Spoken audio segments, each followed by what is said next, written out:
मृतस्य पूर्णिमायां श्राद्धम न कर्तव्यम अपर पक्षत्वा भावात्। कृष्ण पक्ष अमावास्यायां तस्य श्राद्धम कर्तव्यम। पंचांगार धर्मशास्त्र को देखते नहीं। और यहाँ तो एक हमारे राजस्थान के पंडित, उन्होंने वो पिछले दिवाली दशहरा इत्यादि के निर्णय में हम लोगों के लिए लिख दिया, ये शंकराचार्य इनको धर्मशास्त्रों का पता नहीं है। और हमारे स्वामी जी आजकल बाल की खाल निकालते हैं ये धर्मशास्त्रों।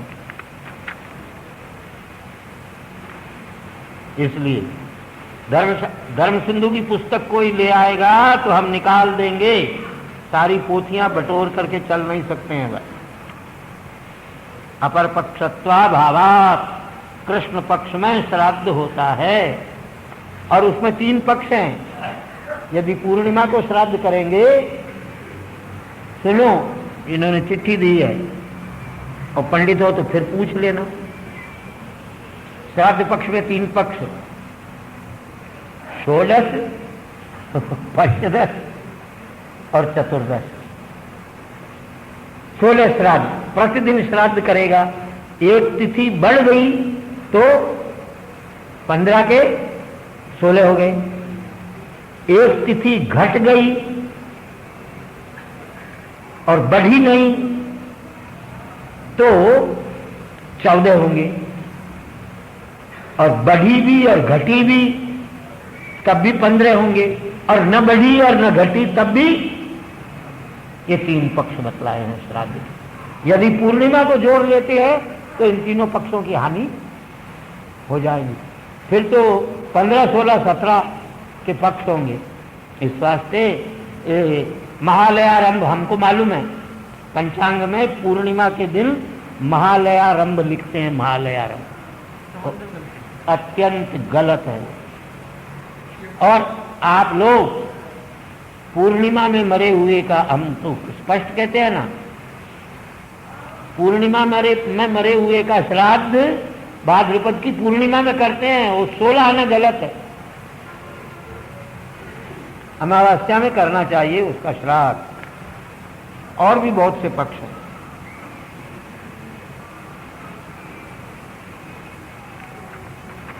अपने और अपने कुटुंबियों के कल्याण। अब अधिक पुण्य देने वाले प्रदेशों का कथन करते हैं। और जहां उत्तम पात्र मिल जाए वही सबसे अच्छा पुण्य देश। भगवत भक्ता जहां हो, भगवान के भक्त अथवा ब्राह्मण का कुल, जहां भगवान का पूजन होता हो, गंगा की नदियां हो, पुष्करादि तीर्थ हो, कुरुक्षेत्र, गया, प्रयाग, बुलह का आश्रम, नैमिषारण्य, प्रभास, कुशस्थली, वाराणसी मैंने बनारस, काशी, मथुरा, पंपा सरोवर, बिंदु सरोवर, बदरिकाश्रम, सीता राम का आश्रम, महेंद्र पर्वत, मलय पर्वत, ये सब पवित्र प्रदेश हैं। ये सब पुण्यतम देश कहलाते हैं। पुण्य की इच्छा वालों को चाहिए इनका सेवन करे। इन सब में भगवान सर्वाधिक सत्पात्र है, उससे बढ़कर और कोई। देखो नारद जी कहते हैं, तुम्हारे राजसूय यज्ञ में सनकादि महर्षि थे, फिर भी सर्वश्रेष्ठ व्यक्ति को प्रथम अर्घ्य देना चाहिए। भीष्म पितामह से पूछा। भीष्म पितामह ने कहा, संसार में सर्वश्रेष्ठ तो है भगवान कृष्ण है, इसके सिवाय और कोई श्रेष्ठ नहीं, इनकी पहली पूजा करो। वहीं शिशुपाल नाराज हो गया और बड़ी गालियां देने लगा। भीष्म पितामह को भी गालियां दी, लेकिन सहदेव से चुप नहीं रहा गया। उन्होंने बड़े कठोर कठोर उत्तर दिए शिशुपाल को। और अंत में यहां तक कह दिया, सबसे छोटा था पांडवों, जिसकी मां ने दूध पिलाया हो, हम भगवान की पूजा कर रहे हैं, धनुष बाण उठा करके साथ में ले जाओ। और नहीं मानते हो तो तुम जितने बैठे हो तुम्हारे सिर पर पैर रखता हूं, लेकिन मैं भगवान की पूजा करूंगा पैर तुम्हारे सिर पर रख करके और पूजा करूंगा। अंत में भीष्म पितामह को भी उसने बहुत सी गालियां दी शिशुपाल ने। भीष्म पितामह ने कहा मरने वाला है इसलिए सन्निपात में चिल्ला रहा है, चिल्ला तू, लेकिन भगवान के सिवाय और किसी की पूजा होगी नहीं।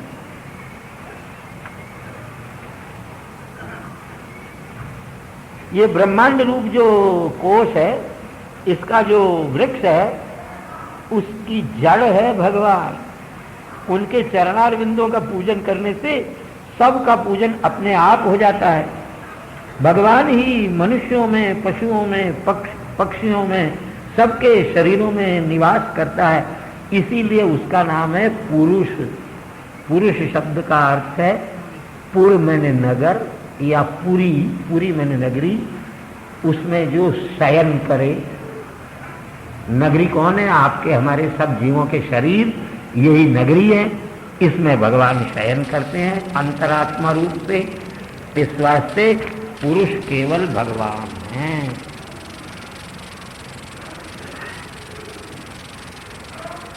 हाँ, इसलिए जो जीवों से द्वेष करता है वह भगवान का पूजा करे तब भी उसको सिद्धि नहीं मिल सकती है। इस वास्ते द्वेष का परित्याग करने पर ही भगवान की पूजा स्वार्थ के देने वाली होती है। पुरुषों में भी ब्राह्मण सत्पात्र अगर मिल जाए तो उसको अवश्य उसकी पूजा श्रद्धा भक्ति पूर्वक सम्मान से करना चाहिए। ब्राह्मण क्यों श्रेष्ठ है?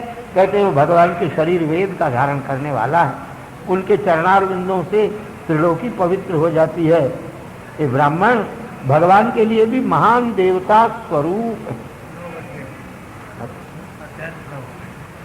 अच्युतं केशवं राम नारायणं कृष्ण दामोदरं वासुदेवं हरिं श्रीधरं माधवं गोपिकावल्लभं जानकीनायकं रामचन्द्रं भजे। अच्युतं केशवं राम नारायणं कृष्ण दामोदरं वासुदेवं हरिं श्रीधरं माधवं गोपिकावल्लभं जानकीनायकं रामचन्द्रं भजे। धर्म की अधर्म का प्राणियों में विश्व का गोहत्या गौ माता की हर हर।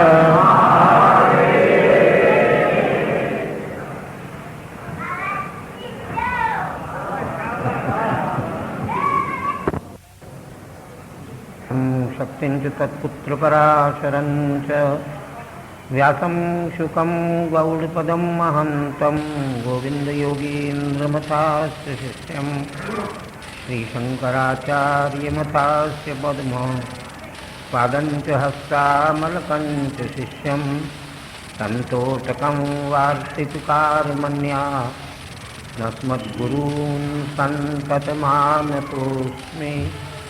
श्रुतिस्मृतिपुराणानामालयं करुणालयं नमामि भगवत्पादं शङ्करं लोकशङ्करम्। ईश्वरो गुरुरात्मेति मूर्तिभेदविभागिने व्योमवद्व्याप्तदेहाय दक्षिणामूर्तये नमः। निश्वसितमस्य वेदा वीक्षितमेतस्य पञ्चभूतानि स्मितमेतस्य चराचरमस्य च सुप्तं महाप्रलयः।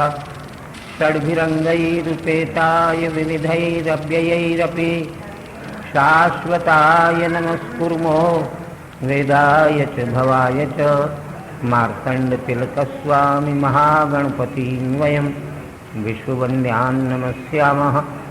सर्वसिद्धिविधायिनः आचार्यकृतिनिवेशनमप्यवधूतं वचोऽस्मदादीनां रथ्योदकमिव गङ्गा प्रवाहपातपवित्रयति। वक्तारमासाद्ययमेव नित्या सरस्वती स्वार्थसमन्विताभूत् निरस्तदुःस्पर्शकलङ्कपङ्का नमामि तं। शङ्करमर्चिताङ्घ्रिं वागीशाद्यास्तु मनसः सर्वार्थानामुपक्रमे यं नत्वा कृतकृत्यास्युस्तन्नमामि गजाननम् पापान्धकारार्कपरम्पराभ्यां तापत्रयाहीन्द्रखगेश्वराभ्यां जाड्याब्धिसंशोषणवाडवाभ्यां नमो नमः श्री गुरुपादुकाभ्यां नताययो श्रीपतितां समेयुः कदाचिदप्याशु दरिद्रवर्याः मूकाश्च वाचस्पतितां हिताभ्यां नमो नमः श्री गुरुपादुकाभ्यां नमः श्री परमहंसास्वादित चरण कमल चिन्मकरन्दाय भक्तजनमानस निवासाय श्रीरामचंद्राय श्रीराम जय जय राम श्रीराम जय जय राम श्रीराम जय जय राम श्रीराम जय जय राम श्रीराम जय जय राम श्रीराम जय जय राम धर्म की अधर्म का प्राणियों में विश्व का गोहत्या गौ माता की धर्म सम्राट स्वामी श्री करपात्री जी महाराज की हर हर नारायणं नमस्कृत्य नरं चैव नरोत्तमं देवीं सरस्वतीं व्यासं ततो जयमुदीरयेत्। गुरुभ्यो नमः परमगुरुभ्यो नमः श्री गुरुभ्यो नमः श्री गणेशाय नमः श्री सरस्वत्यै नमः। नारद उवाच कर्मनिष्ठा द्विजाप्येते तपोनिष्ठा नृपा परे स्वाध्यायेऽन्ये प्रवचने ये केचित् ज्ञाननिष्ठयोः ज्ञाननिष्ठा ये देयानि कव्यान्यानन्त्यमिच्छता दैवे च तद्भावे स्यात् इतरेभ्यो यथार्हतः। नारद जी महाराज धर्मराज युधिष्ठिर से कह रहे हैं, वर्णाश्रम धर्म का महात्म्य बतलाया। फिर धर्मराज युधिष्ठिर ने पूछा, महाराज गृहस्थ अनायासेन भगवान के चरणारविंदों को कैसे प्राप्त कर सकता है। इसी प्रसंग में नारद जी महाराज कहते हैं, कुछ ब्राह्मण कर्मनिष्ठ होते हैं, कर्म करने में ही जिनकी निष्ठा ऐसे होते हैं। कुछ ब्राह्मण ज्ञाननिष्ठ होते हैं, ज्ञान मार्ग का ही अवलंबन करते हैं। और कुछ ब्राह्मण तपस्या करने में लगे रहते हैं। कुछ ब्राह्मण वेदादि सद्ग्रंथों के स्वाध्याय में लगे रहने वाले होते हैं। कुछ ब्राह्मण योगाभ्यास करने वाले होते हैं। उसमें जो अनंत फल की इच्छा रखने वाला गृहस्थ है, उसको चाहिए कि हव्य और काव्य अर्थात देवताओं को उद्देश्य करके दिए जाने वाले जो दान और पितरों को उद्देश्य करके दिए जाने वाले दान ज्ञान में निष्ठा रखने वाले तत्वज्ञानी ब्राह्मणों को देना चाहिए। और फिर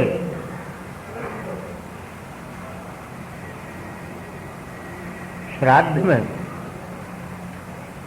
कैसे ब्राह्मण लेने चाहिए ये बतलाते हैं और कितने लेने चाहिए। तो यहाँ कहते हैं, द्वौ दैवे पितृकार्ये स्त्रीन एकैकम उभयत्र वा भोजयेत्सु समृद्धोपि श्राद्धे कुर्यान्न विस्तरम।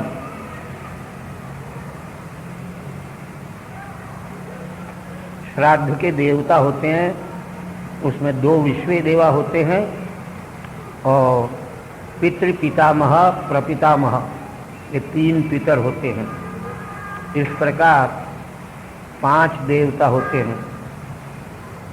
विश्व देवा 2 देवता हैं, उनको उद्देश्य करके और 2 ब्राह्मणों को भोजन कराना चाहिए श्राद्ध में, और पितरों के उद्देश्य से 3 ब्राह्मणों को भोजन कराना चाहिए। यदि भगवान ने अच्छी संपत्ति दी है तो प्रत्येक विश्व देवा के उद्देश्य से 2 ब्राह्मण, 4 ब्राह्मण विश्व देवाओं के और 3 पितरों के 3 ब्राह्मण, इस प्रकार 9 और 4 13 ब्राह्मणों को भोजन श्राद्ध में कराना चाहिए। समृद्ध से समृद्ध व्यक्ति को भी विस्तार नहीं करना चाहिए, अत्यधिक ब्राह्मणों को भोजन श्राद्ध में नहीं कराना चाहिए। क्यों नहीं कराना चाहिए, उसका कारण बतलाते हैं। श्राद्ध में विस्तार करने से भोजयेत सुसमृद्धो भी लिखा है यहाँ। चाहे जितना संपत्तिशाली कोई व्यक्ति गृहस्थ हो, लेकिन उसको श्राद्ध में विस्तार नहीं करना चाहिए, बहुत बड़ी भीड़ नहीं जमा करना चाहिए। क्यों कि अत्यधिक ब्राह्मणों की संख्या हो जाएगी तो उनके बैठने के लिए उचित स्थान नहीं होगा, और श्राद्ध का जो काल है अपराह्न का, उस काल में भी चूक जाएंगे, फिर उनकी ठीक से पूजा भी नहीं कर सकेंगे। इस वास्ते देश काल के अनुसार जो भी कुछ उत्तमोत्तम चावल इत्यादि द्रव्य हैं, गेहूं इत्यादि द्रव्य हैं, उनको अगर सत्पात्र ब्राह्मणों को दिया जाए तो वह अक्षय होता है। देवताओं को अन्न देना चाहिए प्रतिदिन गृहस्थ को, अर्थात कम से कम भगवान को भोग लगाना चाहिए। ऋषियों को अन्न देना चाहिए, पितरों को अन्न देना चाहिए और भूतों को भी अन्न देना चाहिए। अपने बंधु बांधव, इष्ट मित्र, कुटुंबीजन, बाल बच्चे, इन सबको भोजन कराने के बाद गृहस्थ को स्वयं भोजन करना चाहिए, और समस्त संसार के जीवों को भगवत बुद्धि से देखना चाहिए। जो धर्म का जानने वाला व्यक्ति है उसे चाहिए कि श्राद्ध में मांस न दे और स्वयं भी न खाए। अनाज से, फल से, फूल से, दूध से, दही से जितने पितर लोग तृप्त होते हैं, उतने पशुओं की हिंसा करने से तृप्त नहीं कर होते हैं। हिंसा का परित्याग करने के समान कोई दूसरा धर्म नहीं है। ज्ञानी व्यक्ति को चाहिए कि वह अपने मन का नियंत्रण करके कर्ममय यज्ञों का परित्याग करे। द्रव्य यज्ञों से यजन करने वाला जो व्यक्ति होता है, उससे बेचारे जीव, पशु, पक्षी इत्यादि डरते हैं। इस वास्ते धर्म को जानने वाले व्यक्ति को चाहिए कि वह अपने भाग्यवशात प्राप्त होने वाले जो मुनियों के अन्न हैं, उनसे सदा संतुष्ट रहे और नित्य नैमित्त अपनी क्रियाएं करें। विधर्म, परधर्म, आभास, उपधर्म, छल, ये अधर्म की 5 शाखाएं हैं। इनसे बचना चाहिए। धर्म को जो बाधित करने वाला कार्य हो उसको विधर्म कहते हैं, और अपने वेद शास्त्र प्रतिपादित धर्म को छोड़ करके जो कोई व्यक्ति दूसरा धर्म बताए वो परधर्म कहलाता है, और पाखंड, छल, छिद्र यह उपधर्म कहलाता है। और शास्त्रों की बातों को उल्टे पुल्टे लगा करके और धर्म का वर्णन करना, इसका नाम छल धर्म है। अपने मनमानी किसी बात को धर्म समझ लेना, ये स्वेच्छा के किया हुआ धर्म जो है, ये आभास धर्म है। अपने धर्म से यदि दूसरों का धर्म अच्छा भी लगता हो, तब भी उसका कभी भी आचरण नहीं करना चाहिए। अगर अपने पास धन नहीं है तो जितना जो कुछ भगवान ने दिया है उसी से धर्म कार्य करने चाहिए। धर्म कार्य करने के लिए किसी से भीख नहीं मांगना चाहिए। तीर्थ यात्रा करने के लिए भी इसी प्रकार दूसरों से धन की इच्छा नहीं करना चाहिए।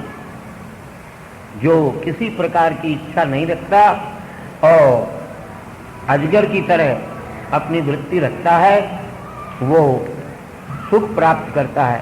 संतुष्ट व्यक्ति को जितना सुख प्राप्त करता है, सुख मिलता है, उतना सुख लोभ के वशीभूत होकर के इधर उधर दौड़ने वाले को नहीं मिलता है। जो व्यक्ति अपने मन को संतुष्ट रखता है, उसके लिए दसों दिशाएं सुखदायक हो जाती है। जैसे जो अपने पैर में चरणदासी जूती पहन लेता है, उसको बालू या कांटे इत्यादि नहीं सताते। इसी प्रकार जो किसी प्रकार की इच्छा नहीं रखता और सदा संतोष का सेवन करता है, उसको संसार के दुख नहीं सताते। अपनी उपस्थ और जिह्वा के वशीभूत होकर के जो रात दिन ऊट पटांग वस्तुएं खाता है और अगम्यागमनादि करता है, वह कुत्ते के समान गली गली में भटक करके और अपना जीवन व्यतीत करने वाला व्यक्ति होता है। जो ब्राह्मण होकर के और असंतुष्ट रहे, संतोष को नहीं प्राप्त करे, उस ब्राह्मण का तेज नष्ट हो जाता है, विद्या नष्ट हो जाता है। इंद्रियों के वशीभूत होना उसी प्रकार का है जैसे मशक का छिद्र खुल जाए तो उसमें से सारा पानी निकल जाता है। इसी प्रकार एक इंद्रिय के वशीभूत होने से भी संपूर्ण इंद्रियों के वशीभूत होना पड़ता है। भूख और प्यास के वशीभूत होने वाला व्यक्ति खाने पीने की नाना प्रकार की इच्छा करके अगर कार्य करे तो उसकी कामनाएं कभी भी पूरी नहीं होती है। सारी दिशाओं को जीत लेने पर भी और सारे संसार का ऐश्वर्य प्राप्त कर लेने पर भी लोभ का कोई अंत हो सकता नहीं।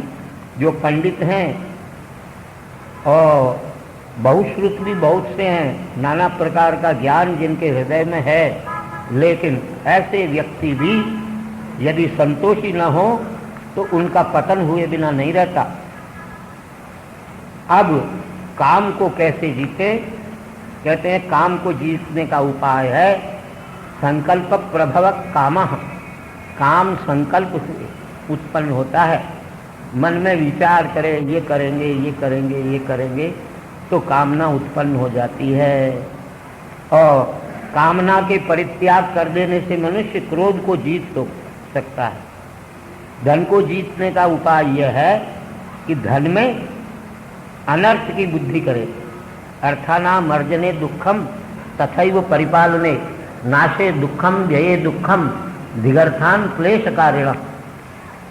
धन के कमाने में ही पहले तो कितना कष्ट होता है, इस बात का विचार करें। और कमाए हुए धन की रक्षा करने में कितना कष्ट होता है, इस बात का विचार करें। और धन का नाश हो जाने पर कितना दुख होता है, जरूरत से ज़्यादा खर्च हो जाने पर कितना दुख होता है, इन सब बातों का विचार करने वाला व्यक्ति अर्थ पर विजय को प्राप्त कर सकता है। आत्मा और अनात्मा का यदि कोई विचार करे व्यक्ति तो शोक मोह को जीत सकता है और तत्व विचार करने से भय को जीत सकता है। सज्जनों की सेवा करने से छल छिद्र पाखंड को जीत सकता है और संसार के विषयों में कामना का परित्याग करे व्यक्ति तो हिंसा को भी जीत सकता है। गुरु भक्ति के द्वारा, अपने बड़ों की सेवा करने के द्वारा, तत्वज्ञानी गुरु के सेवा करने के द्वारा पुरुष सारे संसार को जीत सकता है। जो ज्ञान देने वाले सद्गुरु में मनुष्य है ये ऐसी बुद्धि रखता है, उसका शास्त्र सुनना व्यर्थ है। क्योंकि शास्त्रकार कहते हैं यस्य देवे परा भक्ति यथा देवे तथा गुरु तस्यैते कथिता यथा प्रकाशन्ते महात्मनः।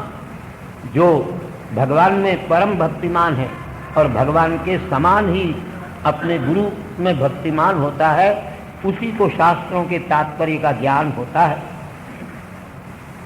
जो भगवान में और गुरु में अपनी भक्ति नहीं रखता, उसके लिए शास्त्र सुनना व्यर्थ हो जाता है। और तुमको पता नहीं है धर्मराज युधिष्ठिर, ये तुम जिसको अपना मामा का पुत्र भाई समझते हो, ये साक्षात योगेश्वर भगवान हैं।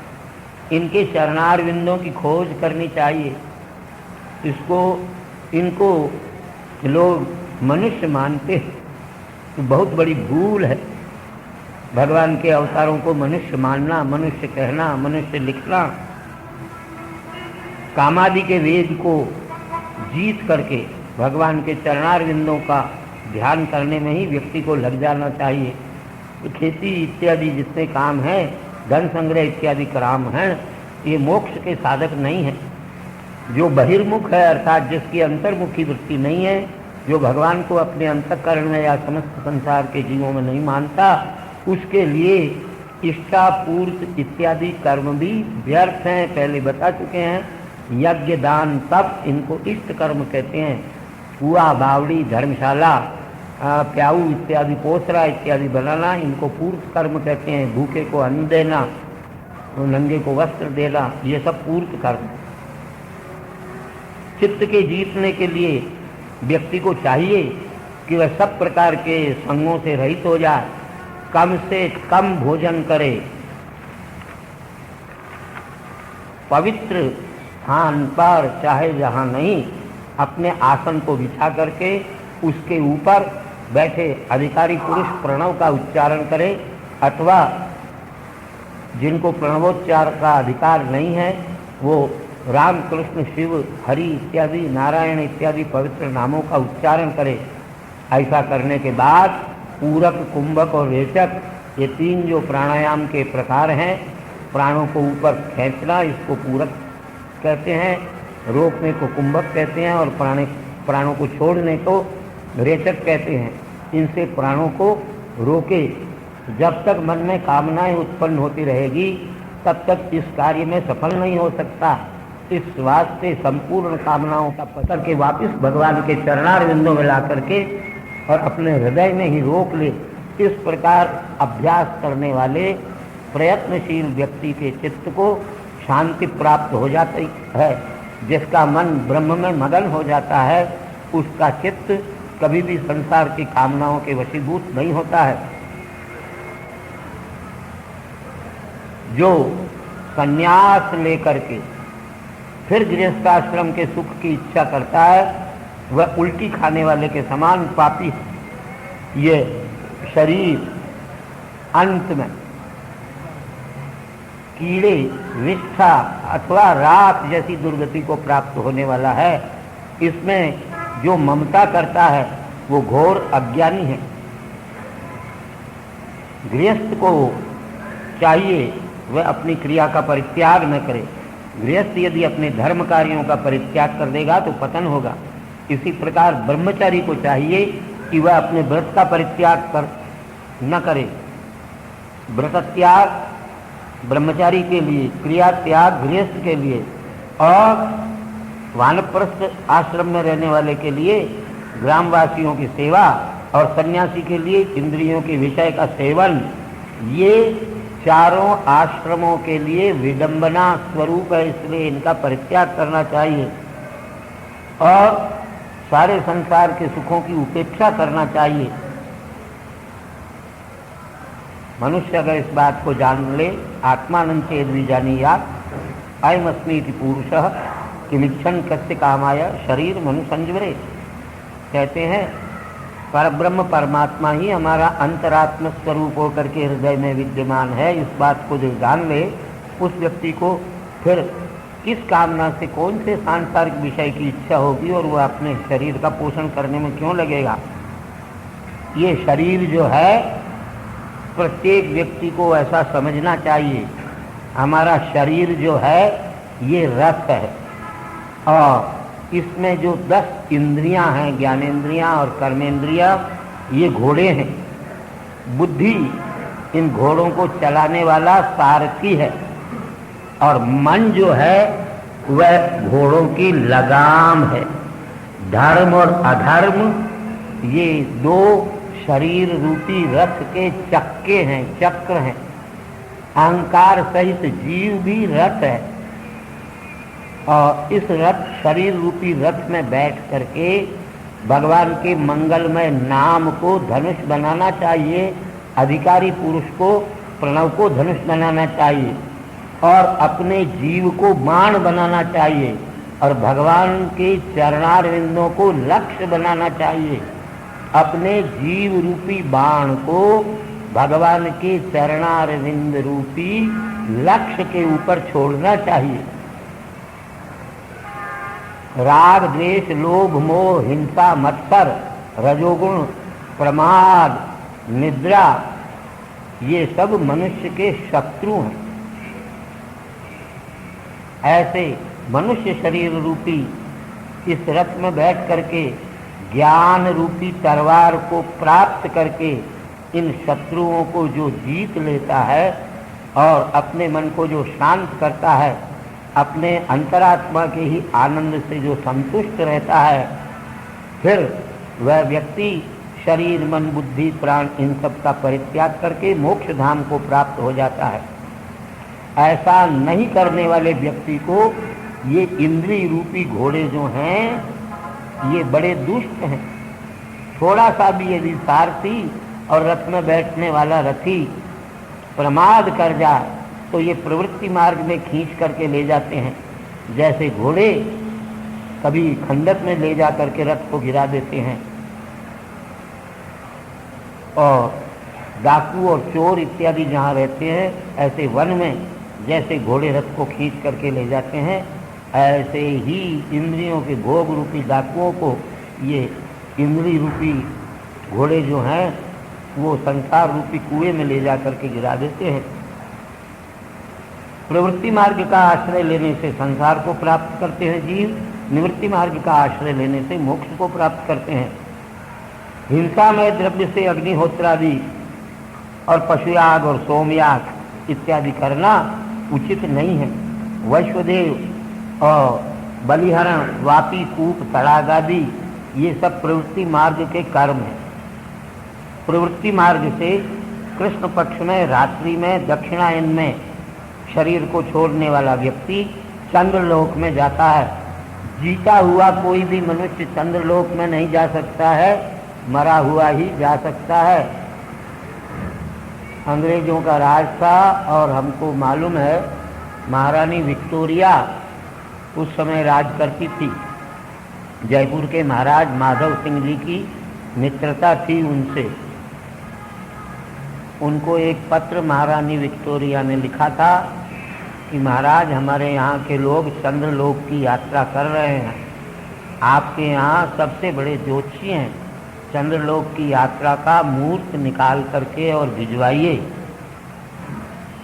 पंडित मधुसूदन ओझा वेदों के विज्ञान भाष्यकार, उनको महाराजा माधव सिंह जयपुर नरेश ने बुलाया और कहा महाराज महारानी विक्टोरिया का पत्र आया है, चंद्रलोक की यात्रा का मुहूर्त आपको निकाल करके भेजना है। पंडित जी चक्कर में पड़ गए, सारे ज्योतिष के ग्रंथों में कहीं चंद्रलोक का मुहूर्त है नहीं, कहाँ से निकाल करके भेजें। पंडित थे, बुद्धिमान थे, धीरे धीरे उनको एक बात याद आ गई। उन्होंने दूसरे दिन जा कर के महाराजा माधव सिंह नरेश जयपुर नरेश से कहा कि चंद्रलोक में जाने वाले यात्री अपनी मृत्यु तिथि बतलाएं तो हम मुहूर्त निकाल करके भेज दें, क्योंकि चंद्रलोक में मरा हुआ ही जा सकता है। आजकल का व्यक्ति जीते जी चंद्रलोक में जा सकता नहीं। आप लिख दीजिए किस दिन मरने वाला चंद्रलोक में जाना चाहता है, तो हम उसके अनुसार चंद्रमा इत्यादि देख करके और मुहूर्त निकाल देंगे।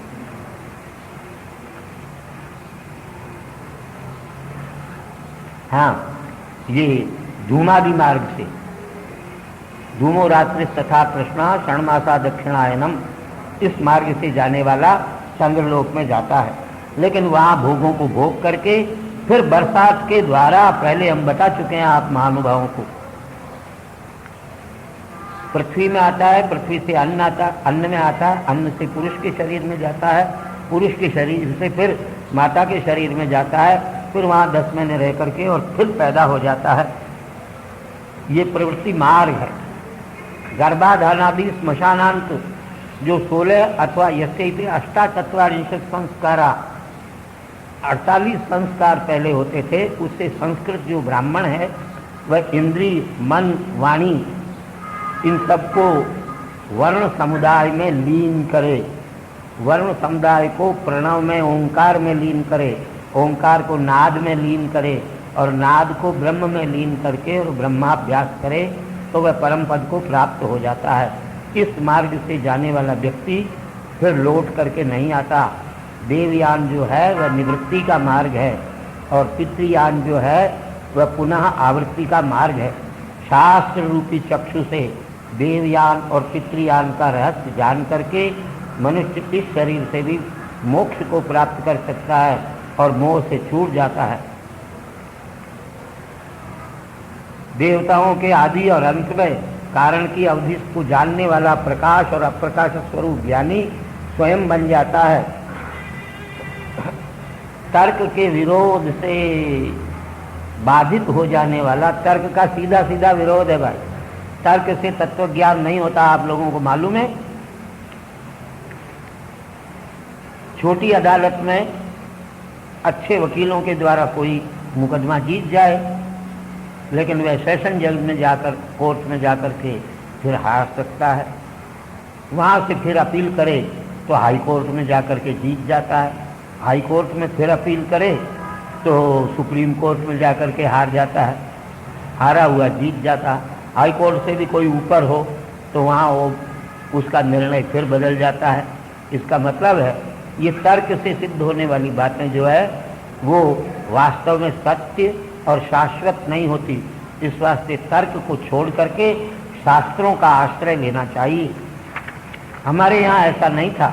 हमारे प्राचीन काल में 2 ही अदालतें हुआ करती थी और आजकल जैसा घपला नहीं था।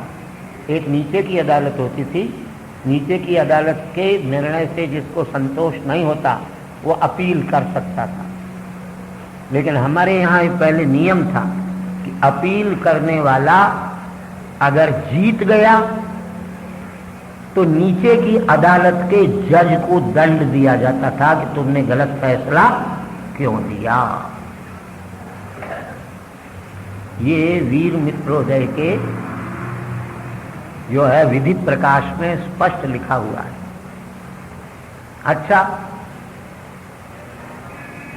क्योंकि वो उसको हराया, हाई कोर्ट ने सुप्रीम कोर्ट में जाकर के जीता, इसका मतलब हाई कोर्ट के जज ने फैसला गलत दिया, तो गलत दिया उसको दंड मिलना चाहिए, इसलिए उसको दंड दिया जाता है। इस व्यवस्था का अच्छा परिणाम ये था कि कोई भी नीचे की अदालत का जज रिश्वत इत्यादि लेकर के गलत निर्णय दे ही नहीं सकता था, क्योंकि वो सोचता था कि गलत निर्णय दूंगा तो मुझे ही जेल खाने में जाना। अच्छा, ऊपर की अदालत में भी हार जाए, हारने का मतलब हुआ जज ने तो सही निर्णय दिया, तो अपील करने वाले को दुगना दंड दिया जाता था कि उसने झूठी अपील, इसलिए न कोई झूठी अपील कर सकता था और न कोई झूठा निर्णय दे सकता था। 2 ही अदालतें हमारे यहाँ रहा करती थी। आजकल की जैसे अनेक अदालतें नहीं थी। इसलिए तर्क का आश्रय नहीं लेना चाहिए, शास्त्र का आश्रय लेकर के। क्यों? तर्क का आश्रय ले तो क्या है, सीधे सीधे देखो, अंधेरे में रस्सी सांप दिखाई देती है। अब तर्क से तो टेढ़ी मेढ़ी है, काली काली है और हिल भी रही है, जरूर सांप होना चाहिए, अनुमान से तो इस बात की। लेकिन जब दिया ला करके देखेंगे तब कहेंगे नहीं, सांप नहीं है, रस्सी नहीं है, रस्सी है। तो तर्क का इस प्रकार बाध करके और तत्व वास्तविक वस्तु को देखना चाहिए। विकल्पित वस्तु वास्तविक नहीं हुआ करती, जिसमें संशय होता है या अमुक है या अमुक है ऐसा विकल्प होता है, वह परमार्थ वस्तु नहीं होती। ये पृथ्वी, जल, अग्नि, वायु, आकाश और इनसे उत्पन्न होने वाला सारा संसार ये पंचमहाभूतों की छाया है। देहादिकों का जो समूह है ये नैयायिक के मत से आरंभवाद या परिणामवाद हम इसको कह सकते हैं। वास्तव में ये कोई भी सत्य नहीं है। एक वृक्ष के खींच लेने पर सारा वन नहीं खींचा जा सकता या सारा वन जलाया नहीं जा सकता। इसी प्रकार शरीर में किसी एक वस्तु के सुखी दुखी हो जाने से जीव सुखी और दुखी नहीं हो सकता। अवयवी और अवयव, इसमें विचार करना चाहिए। घड़ा है, सिकोरा है, शराब है, मटकी है, इन सब के आदि में, अंत में और मध्य में मट्टी ही मट्टी है। घट, शराब, उदंचन इत्यादि मिट्टी के अवयव हैं। अवयवों की अपेक्षा अवयवी सत्य होता है। आपने जिन वस्त्रों को पहन रखा है इनमें ओट, कमीज, कुर्ता, मोजा, पैंट, पतलून, ये सब जो हैं ये अवयव हैं। अवयवी हैं इनके धागे। अगर धागे न हो तो ये कुछ भी बन नहीं सकते हैं, और बन जाने के बाद भी इनमें से धागे अगर निकाल दें तो कुछ भी शेष नहीं रह जाएगा। इस वास्ते अवयवों को सत्य नहीं समझ करके अवयवी को ही सत्य समझना चाहिए। यह सारा संसार भगवान से पैदा होता है, भगवान अवयवी है, संसार अवयव है, इस वास्ते मिथ्या है।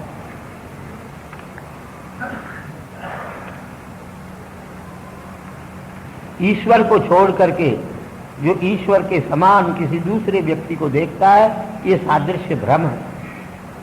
जैसे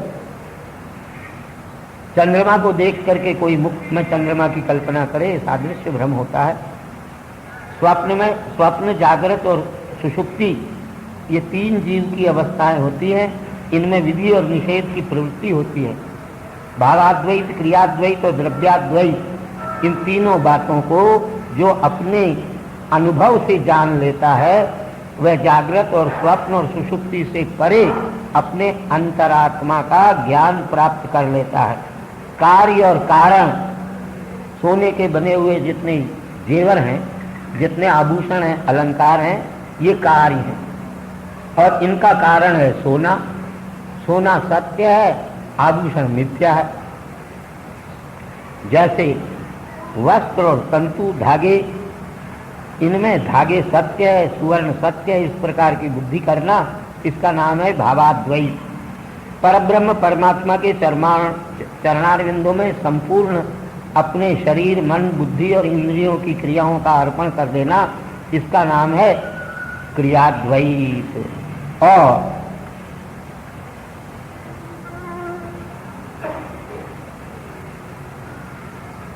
अपने पुत्र, मित्र, कलत्र, बंधु बांधव, इष्ट मित्र इत्यादि सब भगवान के ही स्वरूप है।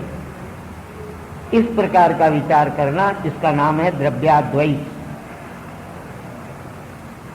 आपत्ति काल आ जाने पर भी मनुष्य को निषिद्ध कर्मों के द्वारा धन का संग्रह नहीं करना चाहिए, विहित कर्मों के द्वारा ही धन का संग्रह करना चाहिए। ऐसे वेदों में बताए हुए कर्मों से अपने गृहस्थाश्रम का पालन करने वाला व्यक्ति गृहस्थ रहते हुए भी भगवान के चरणारविंदों को प्राप्त कर सकता है। नारद जी महाराज युधिष्ठिर से कहते हैं तुम गृहस्थाश्रमी हो, भगवान के चरणारविंदों का आश्रय लेकर के ही सब दुखों को प्राप्त कर सकते हो। देखो तुमने भगवान का आश्रय लिया, इस वास्ते सभी दिशाओं को जीत करके राजसूय, अश्वमेध इत्यादि कितने यज्ञ किए। भगवान के चरणारविंदों की सेवा भी महापुरुषों और सज्जनों का अपमान करने से भ्रष्ट हो जाती है, और महापुरुषों और सज्जनों की कृपा प्राप्त कर ले तो भगवान की सेवा सिद्ध हो जाती है। अपने उदाहरण से ही नारद जी कहते हैं, मैं पूर्व कल्प में उपबर्हण नाम का गंधर्व था। मेरा रूप अलौकिक था और मेरा सौंदर्य, माधुर्य, सौरस्य, सौगंध भी अलौकिक था। मेरी वाणी और मेरे मुख से निकलने वाले शब्द कोकिल के शब्दों को भी मात करते थे और इन सब कामों में मैं अत्यंत चतुर था। लेकिन सबसे बड़ा दोष था, गंधर्व जाति रजोगुण के द्वारा प्राप्त होती है, इस वास्ते मैं स्त्रियों के प्रति आसक्त था। एक दिन देवताओं के यहाँ यज्ञ हो रहा था, गंधर्वादी भगवान का गान कर रहे थे। प्रजापति ब्रह्मा जी महाराज ने हम सबको बुलाया। वहाँ मैं अनेक अप्सराओं के घेरे के बीच में पहुँचा।